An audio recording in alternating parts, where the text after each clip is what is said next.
And welcome back to more Sonic Unleashed. So last time, we found out that that whoever Tails is, wanting us to talk to help us, Professor Pickle, has been kidnapped, and thus it is up to us to rescue, the Professor. So that looks like, a special item, actually. Also a moon medal. A lot of items in this hub, it seems like. So let's take a brief moment to collect some things. Turquoise tea, found in Missouri. Note the bright color.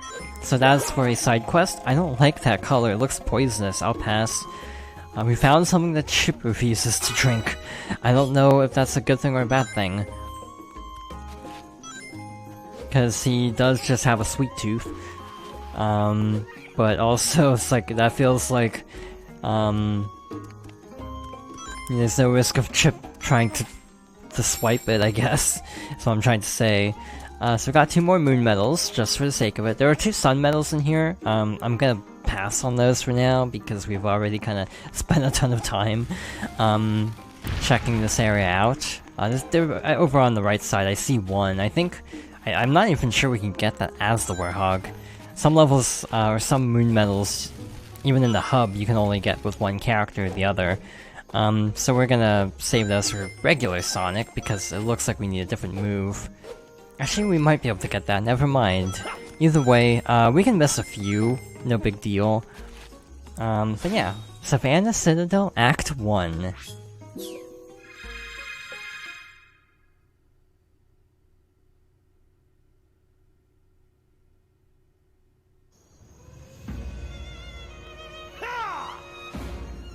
Alright, so... now we're actually at a good time to talk about one of the major complaints with this game. The pacing. So we just finished a 13.5 minute long Werehog stage in Apatos. Still no dash attack. I was just testing. And now we're thrown immediately into another stage with the Werehog. And that is a big point of contention with this game. Basically, the pacing being all over the place. Typically, as it should be very obvious by now, Sonic stages aren't that bad. You know, maybe, I don't know, I want to say like, at most like 5 to 7 minutes long. But then the Werehog levels are like, 15 minutes long. So it ends up feeling very imbalanced at times. You end up playing the Werehog more than actually playing Sonic, which is a big point of criticism for this. There will be times when we have branching pathways, and I will probably go out of my way to play the regular Sonic stages because of just how many back-to-back Werehog levels are mandatory at this part of the story. So yeah, I do feel like they should have spread out the levels a bit better, or had 2 acts. This game does have multiple acts per area for both Werehog and regular Sonic, but they're all really short. The extra acts kind of feel like padding, like, oh, we need more stages, but they don't really add anything to the overall experience. So I'm kind of debating on even if I want to show these or not, because of how insubstantial most of the side levels are. And the best comparison I can think of Sonic Colors, where the second or third acts of certain worlds are just like, minute-long stages that just don't really add a bunch to the experience. So yeah, that's kind of my general problem with the Unleashed bonus acts, is they just do not add very much to the overall package. And that's kind of a big discussion about this game in general, is length in Sonic games. Because this game wasn't very long, without a ton of padding, basically, so that's part of the reason why they introduced, like, the Werehog, if I'm not mistaken, to try to make the game feel a bit longer. And it did make the game longer, but whether that's a good thing or a bad thing is obviously not commonly agreed upon. You know, some people, like, I don't even mind the Werehog that much. You know, I agree that it doesn't entirely fit with what you'd expect out of a Sonic game, but I actually don't think it's terrible. Like, it's moderately enjoyable, I find, as someone who isn't super into this genre regularly. But I will admit that the actual Sonic games that cut out a lot of filler are only like 2 hours long. Like even Sonic Colors, even though it has like 7 acts per zone, it still is like a 2-hour game because so many of the extra acts are just ridiculously short. So yeah, I can definitely see why they wanted to make this a longer game. To my knowledge, this was actually the last full-price Sonic game. And by full price, I mean $60. Generations, I want to say, was $50 at launch. And I know for a fact Colors was $50 because Wii games were always $50. And I think every other Sonic game since has been $40 and below, actually, Team Sonic Racing. Actually, I don't know how much All-Stars Racing cost, so I actually don't know about that. So, what else? Obviously all the 3DS games were only $40. Actually, I think Rise of Lyric was even only $50 at launch. Much cheaper now, probably. The Sonic Boom tie-in, for the record. Which I actually have never played, even though I'm a huge Sonic fan. I've never even really tried to watch the cartoon. And I still haven't actually played Rise of Lyric. I don't feel like spending money on a game that's like so notoriously bad. And yet I also willingly picked up Sonic 06 on 2 separate occasions. To give some context, because I did mention that I originally played the 360 version of the HD version of Unleashed, I still have a PS3. I don't have a PS3 controller though, so when I got 360 a while back actually, I ended up just rebuying certain essential games, effectively, for 360. In the case of 06, I wanted to do a Let's Play of it, which I did. Eventually. It took a long time to get through all 3 stories. I spread out the playthrough, I want to say over at least a couple of years, because I kind of burnt out, to be honest. What was I saying? So yeah, Unleashed was another game where it's like, I ended up rebuying it for 360 because I wanted to play it again. So we just kind of skip a bit of this, I think. I think you're supposed to go around the left side, but yeah, you can grab onto this platform, so you can very easily skip that. Again, I don't know what the intended way to get through there is. That's how I usually do it, just kind of bypass that. Again, holding B is very helpful because it can kind of lock onto things you just barely pass. So we have these little lifts here, these little handholds there. We have a couple of flying enemies to get us across, and here, we can actually pick up 2 of these enemies, which we actually need to do. So X is throw, by the way. I haven't really made that clear at this point. So throw the enemy there, and throw the enemy there, and that brings down this platform. That was too close. I thought I was, gonna fall there, to be blunt. So now we have a new challenge, these little flying enemies that we can grapple to, except now they're shooting projectiles and electrified, respectively. Case in point. Still got the moon medal, somehow. Please climb down the ledge, Sonic. So we're not doing great on collectibles, I'm just realizing. We're missing quite a few, to be honest. We're actually almost at the end of the level, I'm pretty sure. Like, I think past here's the end. I'm making really good time, and it's partly because I skipped a bunch of things, I think. Like, I want to say I passed by a moon medal, or, like, 4, clearly. Yeah, I definitely should have taken my time through this level and not tried to breeze through it so much. Never mind, there's still a lot more. I thought this door was to the last room, this door's to, like, the second to last room, so... Oops. My memory's not great, by the way, for games like this. I feel like part of the reason is these levels are so long that I just kind of tune out a lot of them. And that is a big issue I have with this game, is I don't even dislike the Werehog, like I said before, but I do find a lot of these levels drag a bit.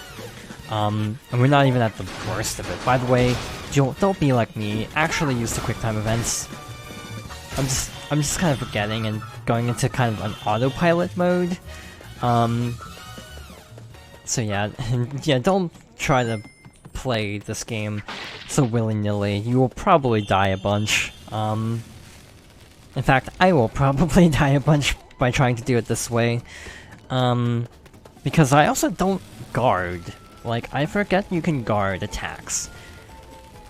And that's really not a good thing to forget you can do in a game like this. So yeah, definitely be a little bit more cautious than how I'm playing. It's not that hard of a game until the really close to the end, I'd say.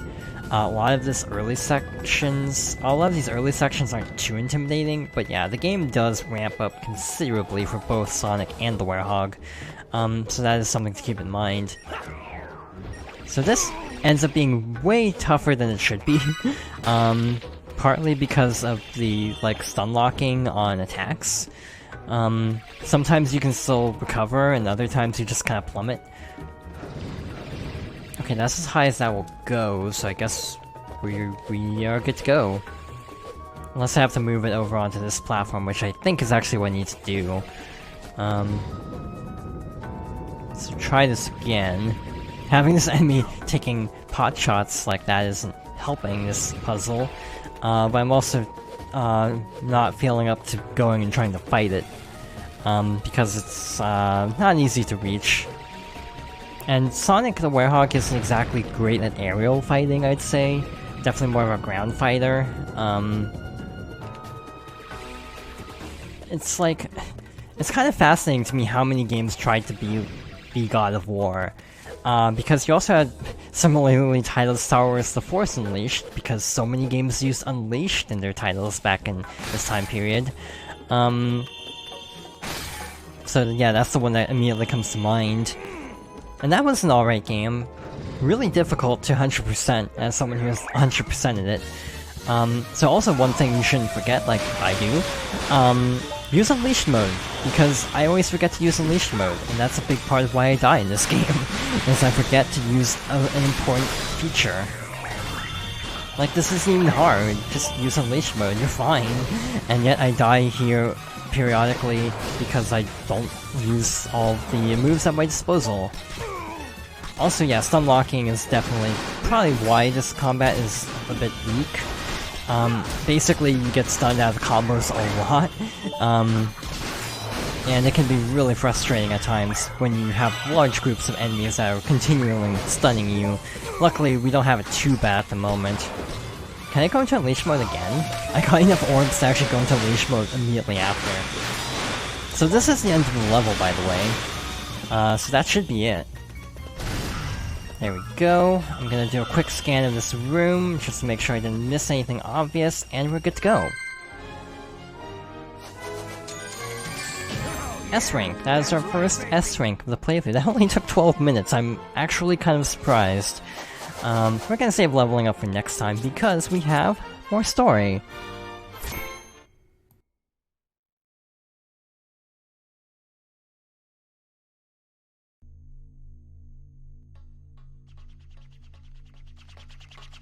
Professor Pickle! Are you alright? We got here as fast as we could. Professor?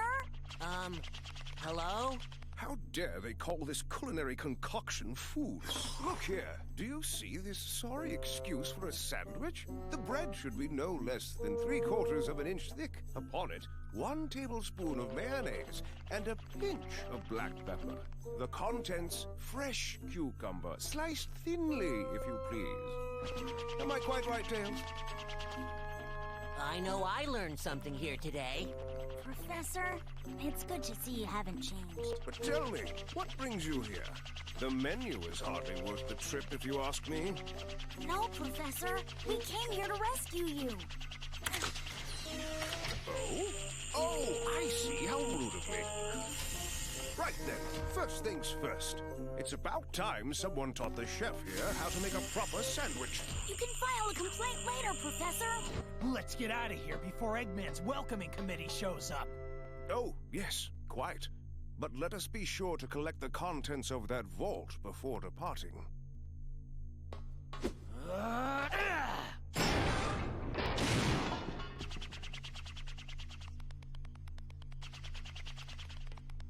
Ah, thank you. Those documents are our only hope for surviving this crisis. Let's go. There's no time to lose. I'm half starved after being fed nothing but those terrible sandwiches. Want some chocolate, Professor? My. Don't mind if I do.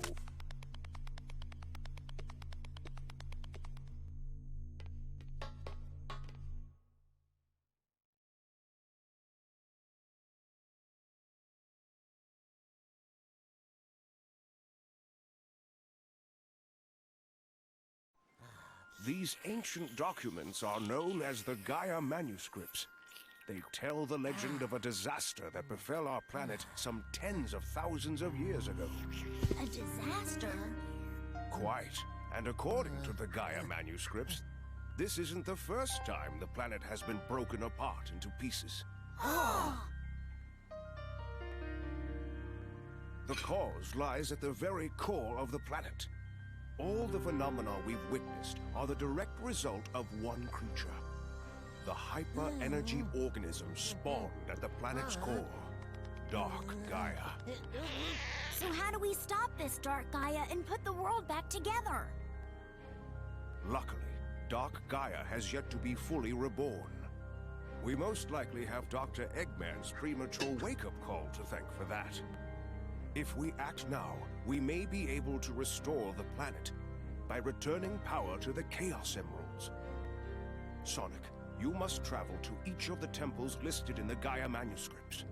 The planet's power will restore the Chaos Emeralds, and in turn, the Chaos Emeralds will restore the planet and help it heal naturally.